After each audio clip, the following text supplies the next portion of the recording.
മലയാള സിനിമയിൽ പുതിയ സാധ്യതകൾക്കാണ് എമ്പുരാൻ എന്ന സിനിമ വഴി തുറക്കുന്നത്. അതിനുവേണ്ടിയുള്ള തയ്യാറെടുപ്പുകളാണ് സിനിമയുടെ അണിയറ പ്രവർത്തകർ നടത്തുന്നതും. എമ്പുരാൻ എന്ന സിനിമ ഭാഗ്യമുണ്ടെങ്കിൽ മലയാള സിനിമയ്ക്ക് പുതിയ വാതിലുകൾ തുറന്നു കൊടുക്കും. KGF പോലെയും ബാഹുബലി പോലെയും മറ്റ് ഇൻഡസ്ട്രികൾക്ക് ഉണ്ടാക്കി തന്ന ഒരു പാൻ ഇന്ത്യൻ വാതിൽ എമ്പുരാനിലൂടെ സാധിക്കുമെന്ന് പറയുമ്പോഴും കേരള മാർക്കറ്റിൽ എമ്പുരാൻ പല റെക്കോർഡുകളും കളക്ഷനിലൂടെ സ്വന്തമാക്കുമെന്നാണ് വിശ്വസിക്കുന്നത്. കാരണം പഴയ മോഹൻലാൽ സിനിമകളുടെയും മറ്റ് ഗംഭീര പോസിറ്റീവ് റെസ്പോൺസ് കിട്ടിയ സിനിമകളുടെയും ഒക്യുപ്പൻസിയും ഫാൻ ഷോകളുടെ കണക്കുകളും ഒക്കെ പരിശോധിക്കുകയാണ് ഈ അവസരത്തിൽ. കേരളത്തിൽ തന്നെ ഇറങ്ങിയ ഏറ്റവും ബിഗ്ഗസ്റ്റ് ഓപ്പണിംഗ് ഡേ ഒക്യുപ്പൻസി നോക്കുമ്പോൾ അതിൽ ലൂസിഫർ ആണ് ഏറ്റവും മുകളിൽ നിൽക്കുന്നത്. 94% ഒക്യുപ്പൻസി ആയിരുന്നു ഓപ്പണിംഗ് ഡേയിൽ ലൂസിഫറിന് ഉണ്ടായത്. തൊട്ടുപിന്നിൽ ഒടിയൻ എന്ന ചിത്രം 93% ഒക്യുപ്പൻസിയാണ് ആദ്യ ദിനം ലഭിച്ചത്. വിജയ് നായകനായ ബിഗിൽ എന്ന ചിത്രത്തിനാണ് 92% ഒക്യുപ്പൻസി കേരള ബോക്സ് ഓഫീസിൽ ആദ്യ ദിവസം ഉണ്ടായത്. അതേ രീതി തന്നെയാണ് എമ്പുരാനിലും അവർ നോക്കിക്കാണുന്നത്. ഏതാണ്ട് 90% മുകളിലുള്ള ഒക്യുപ്പൻസി എമ്പുരാന് ഉണ്ടാകുമെന്ന് അവർ ഉറപ്പിക്കാൻ കാരണം എന്തെന്നാൽ ചിത്രത്തിന്റെ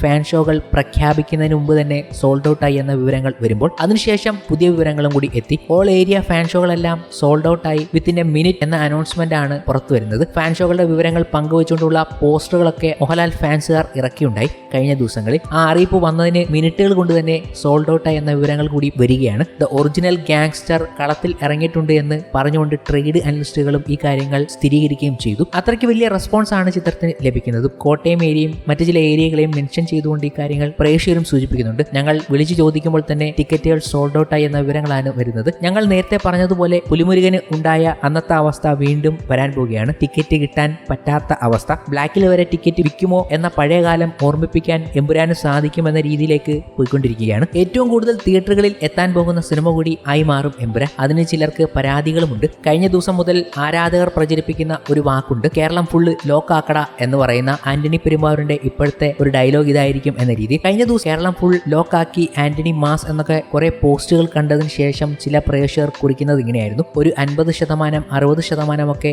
ലോക്കാക്കിയിട്ട് മാസ് കാണിക്കുന്നതിൽ ഒരു അന്തസ്സുണ്ട് എന്നതൊക്കെ. പക്ഷേ 90% മേലെയൊക്കെ ലോക്കാക്കി എന്നത് മോശമാണെന്ന് പോലും. ബാക്കി ഓടിക്കൊണ്ടിരിക്കുന്ന പടമൊക്കെ റിമൂവ് ആക്കേണ്ടി വരും. പിന്നെ കൂടെ ന്യൂ പടങ്ങൾക്ക് റിലീസ് ചെയ്യാനും പറ്റില്ല. എമ്പുരാൻ വലിയ സിനിമയാണ്, അതിന് 90, 100 ഒക്കെ കിട്ടി എന്ന് വരും. സ്വന്തം കാര്യം മാത്രം നോക്കാതെ ബാക്കിയുള്ളവരുടെ കാര്യം കൂടെ ഒരേ ഫീൽഡിൽ ഉള്ളവർ നോക്കണം. അവർ കഷ്ടപ്പെട്ട് പടം പിടിച്ച് സ്ക്രീൻസ് കിട്ടാൻ ആഗ്രഹിക്കുന്നവർ തന്നെ. എമ്പുരാൻ അല്ലാതെ ആശീർവാദിന്റെ വേറെ പടങ്ങൾ ഇതുപോലെ ലോക്ക് ചെയ്യാൻ പറ്റുമോ? ആ തുടരുമൊക്കെ ഇതുപോലെ ലോക്ക് ചെയ്തിരുന്നതിൽ മാസ് ഇടുന്ന ഒരു അർത്ഥമുണ്ട്. ഇതിപ്പോ പാവങ്ങളെ ബുദ്ധിമുട്ടിച്ച് മാസാണെന്ന് പറഞ്ഞു നടക്കുന്നു. ഇങ്ങനെയുള്ള ഫ്രസ്ട്രേഷൻ ആയിട്ടുള്ള പ്രേക്ഷകരുടെ അഭിപ്രായങ്ങളും എത്തുന്നുണ്ട്. ധാരാണ് പറയുന്നതെന്ന് നമുക്ക് ഊഹിക്കാമല്ലോ. പക്ഷേ എന്തുകൊണ്ട് നമുക്കങ്ങനെ ചെയ്തുകൂടാ? തമിഴകത്ത് നിന്നും മറ്റ് ഇൻഡസ്ട്രിയിൽ നിന്നും വലിയ സിനിമകൾ വരുമ്പോൾ ഒരു മലയാള പടത്തിന് പോലും ഒരു തിയേറ്റർ കിട്ടാത്ത അവസ്ഥ വരുന്നുണ്ട് എന്നതുകൂടി നിങ്ങൾ നോക്കിക്കാണണം. അന്നത്തെ അവസ്ഥ പറയേണ്ടതില്ലല്ലോ. ആ സമയത്ത് ഒരു മലയാള ചിത്രത്തിന് പോലും ഇവിടെ തിയേറ്റർ കിട്ടത്തില്ല. അപ്പോൾ ഒരു മലയാള സിനിമ ഇങ്ങനെ ചെയ്താൽ എന്താണ് അതിന്റെ ഒരു വിരോധാഭാസം? മലയാള സിനിമ തന്നെ ഇങ്ങനെ ചെയ്യണം. കാരണം മലയാള സിനിമയ്ക്ക് അറിയാം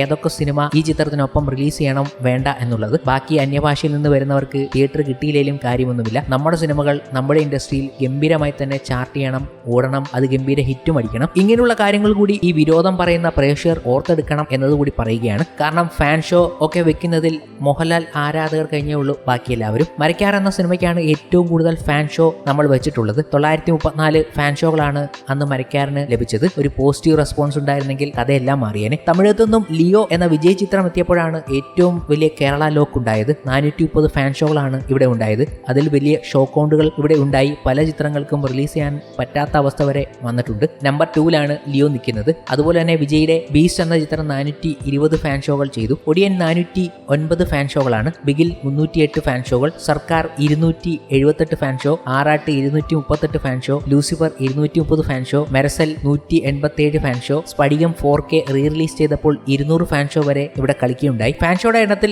എത്ര ഉണ്ടാകുമെന്ന് ഇപ്പോൾ ഉറപ്പില്ല. എന്നാൽ ഫാൻ ഷോയ്ക്ക് വലിയ ഡിമാൻഡാണ്. കാരണം ഫാൻ ഷോ പ്രഖ്യാപിച്ച് മിനിറ്റുകൾ കഴിയുമ്പോൾ അത് സോൾഡ് ഔട്ട് ആയി എന്ന വിവരങ്ങൾ വരുമ്പോൾ അത്രയ്ക്ക് വലിയ ഡിമാൻഡ് ഉണ്ട്. അപ്പോൾ ഫാൻ ഷോ ഇതിനും കൂടാൻ സാധ്യത വളരെ കൂടുതലാണ്. മോഹൻലാൽ ആരാധകർ രണ്ടും കൽപ്പിച്ചാണ് ഇതിന് ഇറങ്ങിയിരിക്കുന്നതും. ഒരു പോസിറ്റീവ് റെസ്പോൺസ് കിട്ടേണ്ട താമസം മാത്രമേ ഉള്ളൂ. അത് കിട്ടട്ടെ.